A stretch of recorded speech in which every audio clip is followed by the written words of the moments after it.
Hello and welcome to another Knowledge Drop with the city, my favorite people in the world. Everybody's favorite people in the world. Right. I'm Ed with the Chamber, and I have... I'm Brock Cherry. I'm the Planning and Community Development Director. And I'm Lonnie Hill, the Deputy Director. Okay. Well, welcome. We had a nice day, but now we have what we have, but it is what it is. We're here to talk about parking. So how long has there been a paid parking program in Great Falls? So, and even before we get to that, Ed, Okay. I want to acknowledge that we're about to talk about a subject which has big feelings. Big feelings. Surrounding it. And I can tell you, coming into my position here, knowing that I was going to have the opportunity to manage parking was not what drew me to the position. And it's one of those things that I found, and we're going to go over a lot of different things, that I don't know if it's something to be solved. I think we will get a lot of comments. Well, this is how you solve it. This is how you solve it. But what I'm hoping is we can provide better information for better discussion concerning parking. I'll be the first one to admit I don't know what the answers are. Neither does Lonnie. But we have some information as far as how we're operating, the history of parking, and we'll take any feedback that we can get that can improve our system. Mm-hmm. Okay. But I just want to, I know it's a hot topic. I know trying to find parking has almost ended my marriage multiple times on multiple date nights. And I understand the frustration of people not being able to access where they want to go. And that's kind of the heart of it all. But you asked, how long has the city had parking? Yeah. Through my records, and if anyone, and again, if we get corrections, I will take those corrections. But from my research, downtown Great Falls has had paid parking since 1947. 1947. So 78 years approximately, we have had a paid parking program. So through many different directors, through many different Brocks, Yeah. we There have might have been horses had doing the paid system. parking in Maybe, 1947. but 1947, and I think it's really important to understand that downtown Great Falls during that time was buzzing. Yep. It was happening. It was when Great Falls was supposed to be the city of the West. And it was very busy. Reading during their first 18 months, they generated $100,000 In parking? in parking. 1947. 1947. And the rates were set at 1 cent per 12 minutes and went up incrementally to 5 cents per hour. Wow. So it was very, very busy. And when you look at that, so there was certainly demand when we initiated the parking program in Great Falls for a paid parking system. I also want to note that their penalty structure was super harsh. Violations carried fines up to $100 or up to 30 days in jail.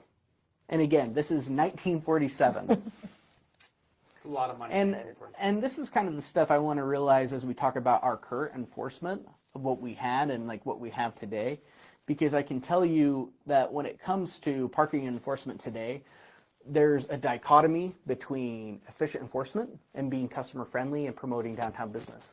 Mm-hmm. And it's really difficult. So we've had parking here for a long time. We saw some rate increases throughout. In 2008, there was a big jump from 25 cents to 50 cents an hour on our curbed parking. In 2015, we had the departure of a major downtown tenant, Shurion. They were a call center downtown, and them leaving actually cost our parking program $10,000 per month. Per month? In lost revenue. And then from there, 2019, we were looking at new structures. The meter rates increased to $1 an hour. And then in 2020, 2021, during COVID, we started looking at newer parking infrastructure, going from paid meters to the kiosks, which have mixed reviews around them. And also note that during that time, we also saw how our parking infrastructure wasn't crazy resilient. During that time, our parking meters with the coins actually had a key that was needed to access those. And there was a theft that resulted in that key being lost for months, and no one had the key. So we had months where it wasn't enforced. We found the key again. But one thing I can tell you with our current parking infrastructure is, especially in the garages, in the north garage in particular, if you've seen our gate system, or if you've gone to one of our surface lots, it's like a on your honor pay system where you're supposed to just put money into an envelope and leave it there. Right. So really antiquated systems that are in need for a desperate updating.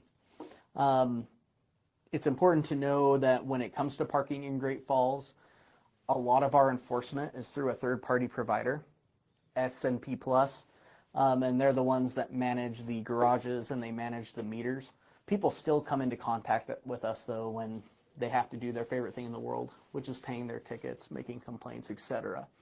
It's important to note that that contract has expired, and right now we are month to month. So we're kind of at a crossroads when it comes to what are the next steps for our parking system. We have a lot of folks that wonder, why can't it just be free? And what my answer would be to that, not to say it's the wrong answer or the right answer, is the parking program consists of around 2,000 public spaces. From our curb parking to our surface lots to our garages. So right now the city has capital assets, even though right now I'm wondering if they're more liabilities than assets, of infrastructure that the parking program has always been meant to maintain. So the parking program is meant to self-sustain itself, that the downtown parking activity is what supports the program. We don't have to take money from from our general fund or from Joe taxpayer. That is just the users. So that's one reason why can't we just make parking disappear? Well, we would have to do something with those. And then the second part is, especially during COVID, we had a period of time where parking was no longer enforced for a period of time. And then what we were seeing, because you have a mix of uses downtown, from residential to office to retail, which all compete for a limited number of spots. And a lot of feedback that we heard from retailers was, we need parking turnaround. That we can't have someone who works in an office or lives in an apartment downtown park in our curved parking, because then our customers don't have a place to park and then people are just upset. So parking's hard. It's difficult. The psychology of parking is really weird. An example that we always use in our office is, you go to big box stores such as Walmart or Sam's Club or what have you, and it seems that you're willing to park a fair distance away, but when you go downtown, it's almost like the built environment changes and it becomes more difficult. So downtown parking, once again, I don't know how we solve it, but I do know that we'll have better conversations if we all look at the different components that make up downtown parking. Did I miss anything, Lonnie? No, I think that covered it really well. And so we got some other things to work through and talk about today, but definitely interested to hear your questions, Ed, that you think your folks might be curious about. Yeah, and Jordan, did we get any questions online yet? Okay, good.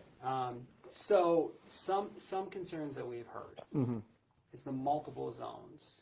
So if you're coming to town and you park on Central, there's a zone, no space. Yeah.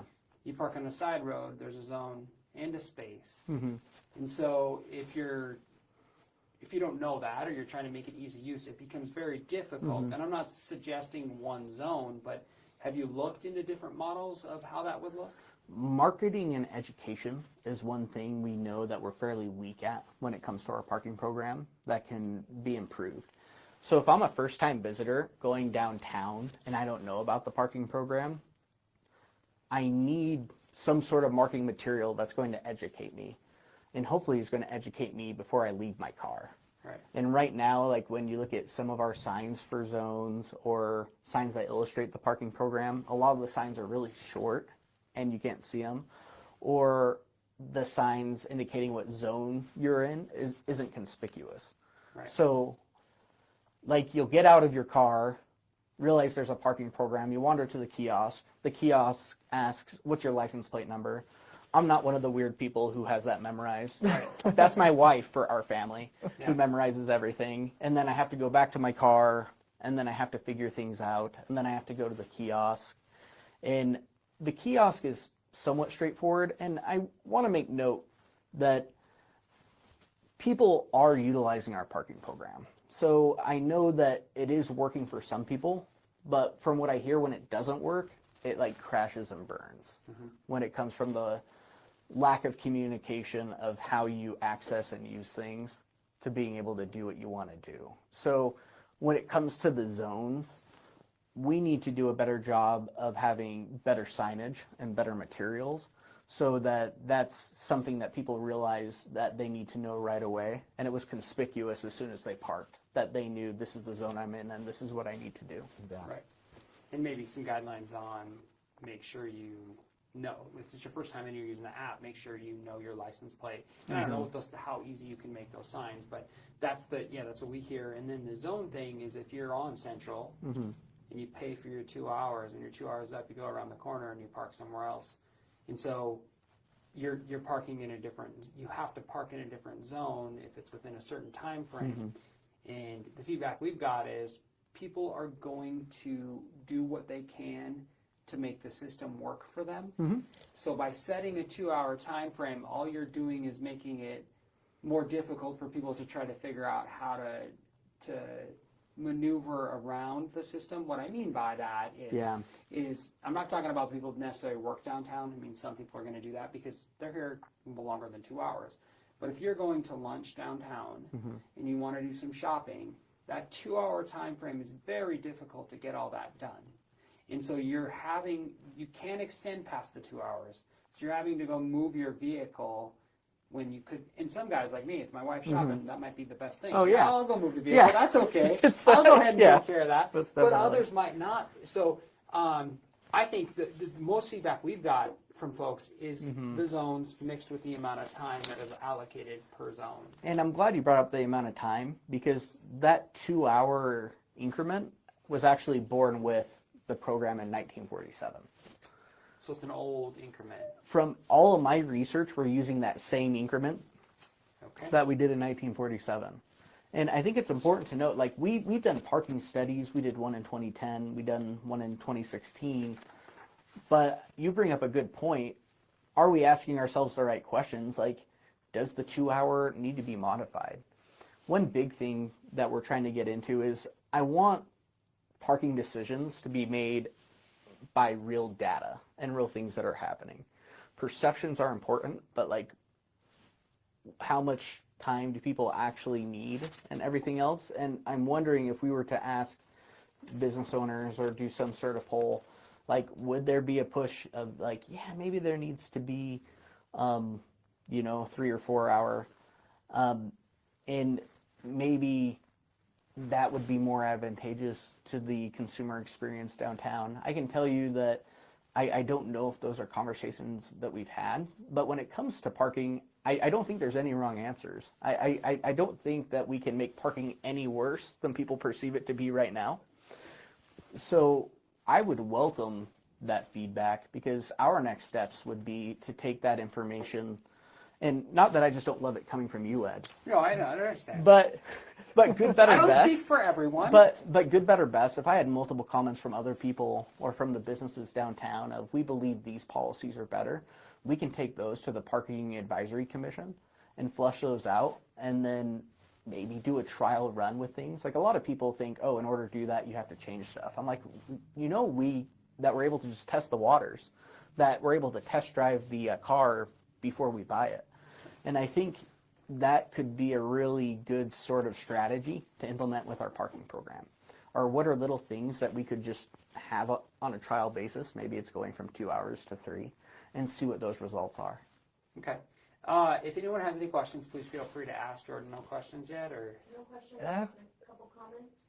I've got one more note on that one too is, maybe we have that conversation with everybody to figure out if 2 hours hits the mark or not. But the other thing that we can still do, even if we determine that 2 hours remains to be the time period, is educating folks like, hey, you're going to be downtown for 4 hours. that's a perfect opportunity to utilize one of the garages because there's not a 2-hour max in the garages. So Yeah. we still have tools in the toolkit to try to better educate people to have a better experience downtown. Yeah, I had some questions about the garages, but Yes. I want to build upon the other comment about the 2-hour window in parking downtown. So you have a parking commission that you said that's looking at.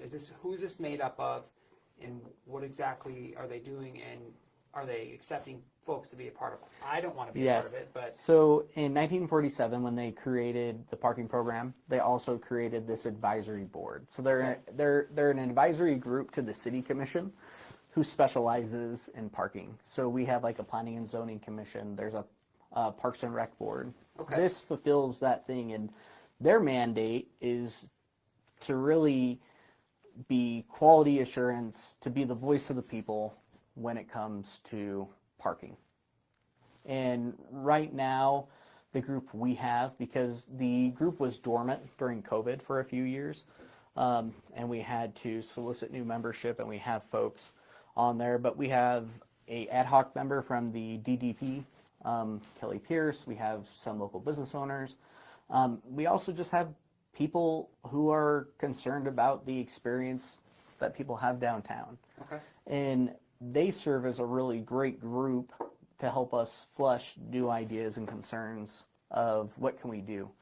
I want to give kudos to that group because when I think of, being innovative and not being afraid to try something, they were the group who we recommended for the North Parking Garage last summer.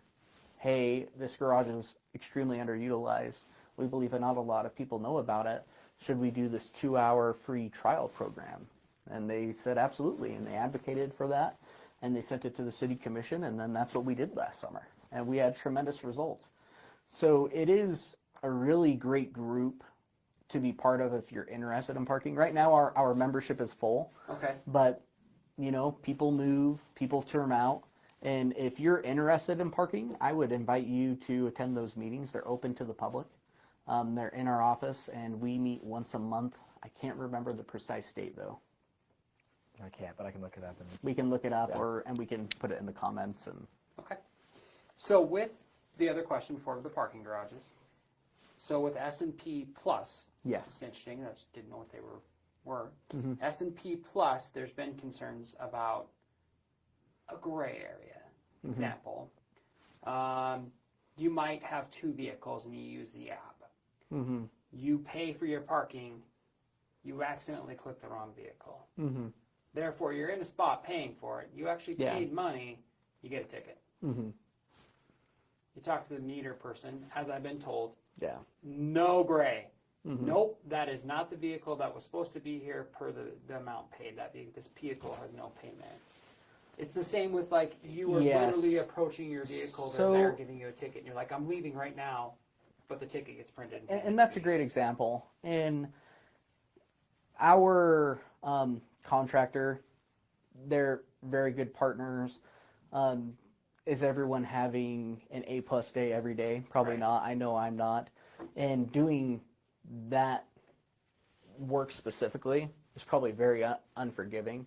But irregardless of that, it's important that residents know that ultimately, when it comes to paying their tickets, that they can do that online through the app, or you can come to our office inside the Civic Center. And if you have one of those cases that you described where it's like, hey, I had the best of intentions.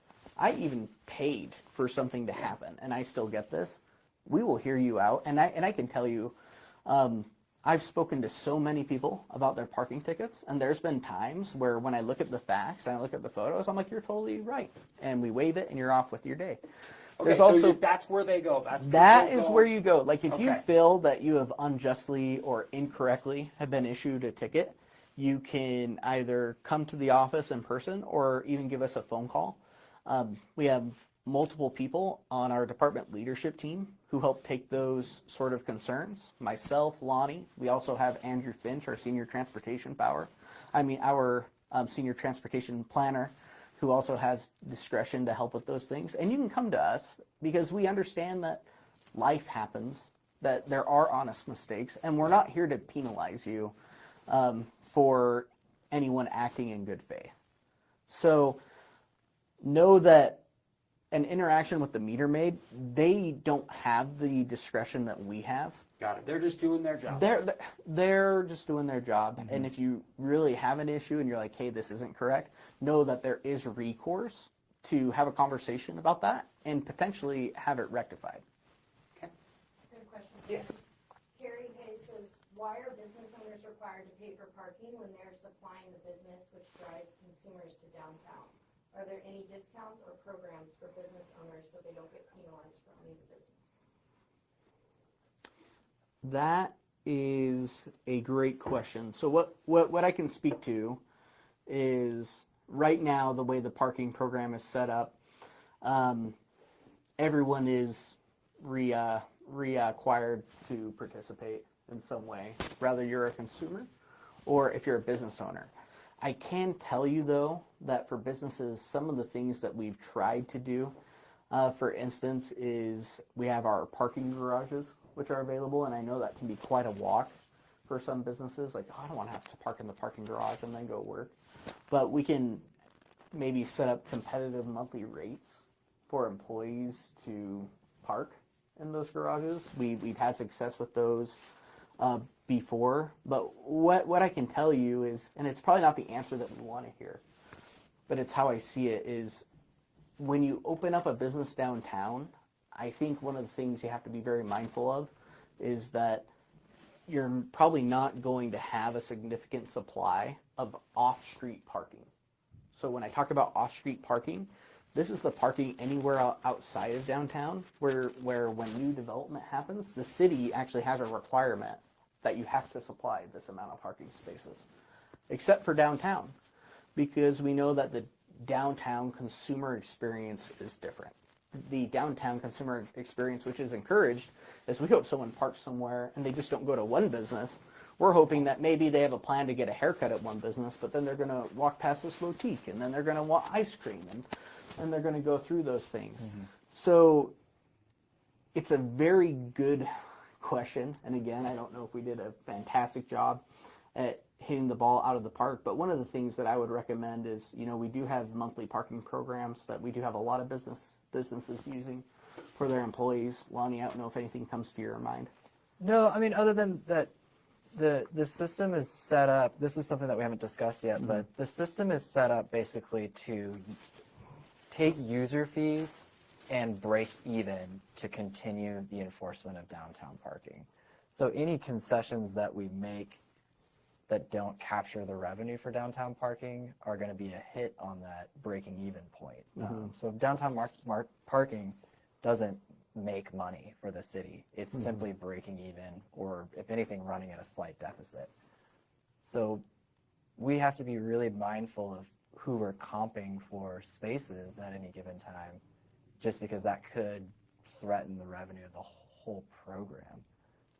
And we run into this on a daily basis of how many different accommodations can we make to folks before the sum of all of those parts actually has a detriment to the program itself. So that's really the hard thing, is I think that's a really good point, is these business proprietors are the ones who are driving traffic downtown, but they're also asked at this point in time to pay their share of parking too. And that's just the way the system is set up to run. So, However, if any downtown businesses have ideas where we can ensure that they have greater success, that we're able to meet their parking needs in particular, like for their staff, we are willing to hear any idea out. yeah. So if anyone has a better idea of how it can be done, my invitation is come let us know. Don't keep it to yourself, and let's have a conversation, because we are not experts by any means. I didn't get a minor in graduate school in parking studies. And I believe that our business owners and consumers have knowledge about parking that we don't have. And what I would ask is, if you have a better idea of how we can do it, let us know, and let's see if we can maybe potentially implement it and have more conversations. Right. Other questions? And yeah. All right, Lonnie, you mentioned the garages. Yeah. The garages are an interesting place for multiple reasons. Sure. So some of the garage feedback we've got is the difficulty of coming and going. So people can see it being a benefit if you're, working an 8-hour shift or you're spending 4 or 5 hours downtown, right? That makes sense. But the coming and going, just the structure itself, it's nothing you can really do about it besides maybe bulldozing it and creating a new parking garage that's a little more friendly, but I imagine that's not on your budget. So that part of it. The other complaints we get is safety, and that might be a larger thing than this conversation as far as overall safety downtown, but just the lighting in the garages, the access walking down alleys when you're leaving garages, that's a concern we've heard. And then upkeep, but I guess upkeep goes more into what you're just saying. If you have a program that can support the upkeep, then you can upkeep more. It's a cycle there, right, to keep within budget. So I kind of touched on a bunch of different points that we've heard. So anything you want to elaborate on? No, I really appreciate you bringing up the safety component too, because that's something that has been a focus of the garages for years that even predates Brock and I. And they have pursued projects recently for lighting and camera systems in both the garages. So it's something that we're aware of. And like Brock said, we don't want people's parking experiences to be negative. So if people have specific concerns as it relates to specific garages or issues, we'd love to hear those because we don't know what we don't know. But it's something that we're trying to improve constantly. And then also just the conversation about, are we able to somehow harden off parts of the garage to try to prevent non-paying customers to enter the garages and things like that. So I think we've been trying to hit those points. But as we know, for the folks who live, work, and play downtown, it's always a changing ecosystem, Right. and the problems are always changing too. So something that we're concerned about. The entry and exit thing, I think I'm picking up on that too, and I think generally speaking, on-street parking is easier for those shorter periods of time. So it's like that 3 to 4 hour window. What do you do? The other issue that we run into with the garages specifically is the technology is so antiquated on our gate system, Right. and that is tied directly to our vendor. So that's kind of a long-term strategic decision that we have to make is as we enter into a new agreement with a new vendor, that's going to come with those technologies. That's how a lot of these businesses make their money, is they're not only selling you the services of downtown parking administration, but the technology that goes along with it. So we're hopeful that we can pursue a new downtown parking vendor contract, and with that, really update the technology of how to enter or exit. And I mean, just to give you an example, some of the newer systems are all digital, where they know who you are based off of your license plate. You don't talk to anybody. You just go park. The cameras scan you going in, going out, and they just bill your credit card appropriately. So like that, we have the old school gate that goes up and down, and then that's the other side of the spectrum. The hard thing for us to determine is what's right for our community, right? A lot of folks come from out of town, and maybe they still want the option of paying in cash. Well, those new systems that don't have anything but cameras and AI running everything don't have an option for cash. Right. So are we in a position to be able to abandon cash options? Probably not, and that's what we were thinking when the kiosk went in a few years ago, is it offers a card, an app, or cash in a physical space. But every decision that you make seems to solve some sort of problems, Create a different problem. but create different problems for different people, and so it's really a juggling act.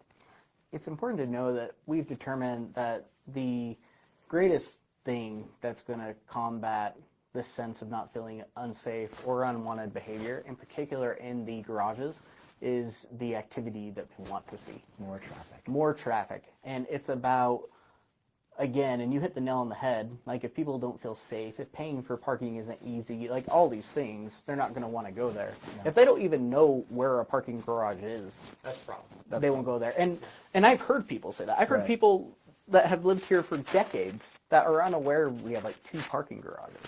One of those reasons is, like, especially on the north garage, really poor signage. That's something that we're working on right now, putting on public parking signage that is lit, that people can see, that they can easily find it. Some of the projects that kind of predate us that have been completed is the garages are lit. The north garage is fairly lit. Well, I shouldn't say fairly lit. It is lit very effectively. But it's the activity that we're trying to boost, because ideally, and again, at the very beginning of this, I mentioned I think the best way forward is making data-driven decisions.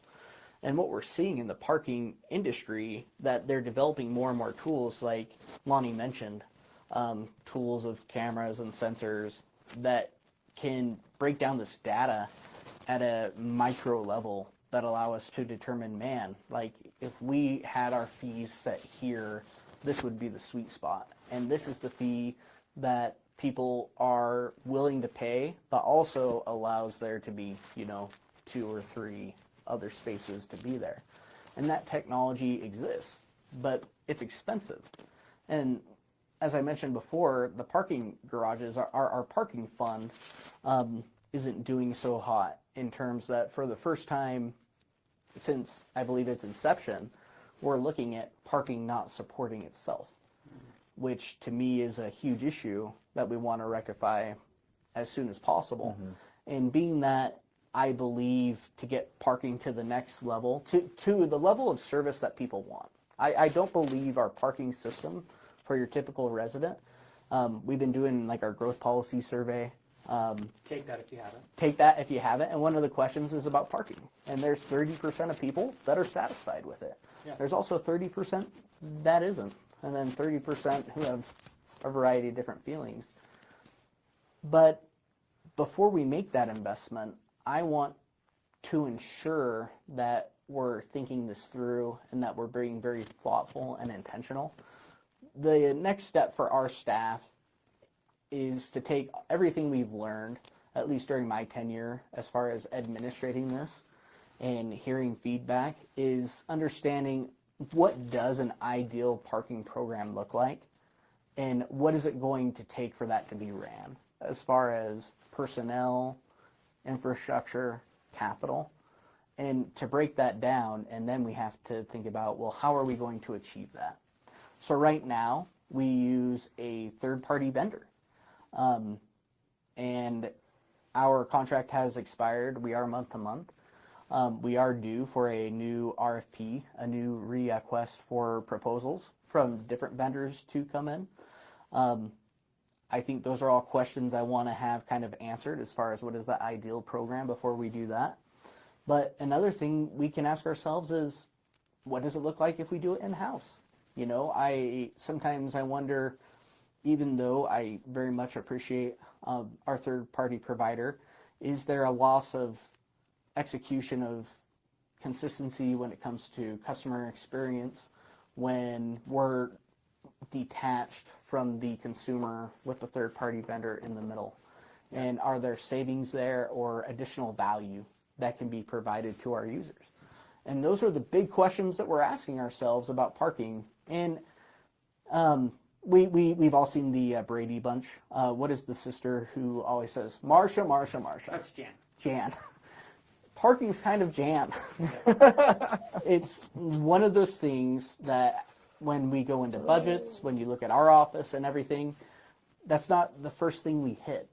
And I think, unfortunately, out of decades of sort of neglect, not that it's severe, but I think just basic neglect over decades has kind of led it to where it is today, where we have garages that need updates, we have surface lots that need updates, we have 30% of users who are not having a great experience, and that's where we're at, because Marsha is the growth policy. Marsha is the development review process, and then there's Jan, who's parking. And I can tell you that we need Jan's or parking's day in the sun to come sooner rather than later, because these problems don't disappear, they just get worse. And no one wants that. So my hope is that the team we have assembled, and how we do parking since I've come into the office, is a little bit different. Before, you had 1 or 2 folks in our office that really held it a little bit close to the chest, because it takes a lot of time. Whereas right now we have multiple people in our office, and we coordinate with our finance office as well about strategies. And I'm hoping that we can take some incremental steps to make parking better than it was the day before. Our chairwoman of the parking advisory board, that's a heart-to-heart I had with her, because when she came in, she was like, man, I just really want it to be so better. I want to fix it. Right. And I want to, hit a home run. And I think, yes, I want to hit home runs too. I want it to be great, and I want to have big aspirations and big dreams of what it could be. But I think the one thing that we could do to ensure that we're not repeating history and that it can actually improve is ask ourselves every week, every month, how is the parking experience better now than it was yesterday or a month ago? And we continue to take those tiny bites, because it's an elephant. Right. And the feedback that we get from the public is appreciated. And I'll take any feedback. I know a lot of it can be negative and kind of harsh and spicy, but we need that. That's part of the experience. And if we're doing anything well concerning parking, please let us know that too, so that we can be hyper-focused on what needs to be improved. Well, one thing you do well, and it seems like we have a question, we got to wrap up here, but one thing that is done well, you mentioned onto technology, you cannot rip your ticket. Like, no matter how hard you try, that thing will not rip, because sometimes you get a ticket and you're like, oh gosh, dang it, don't rip it up, but you can't.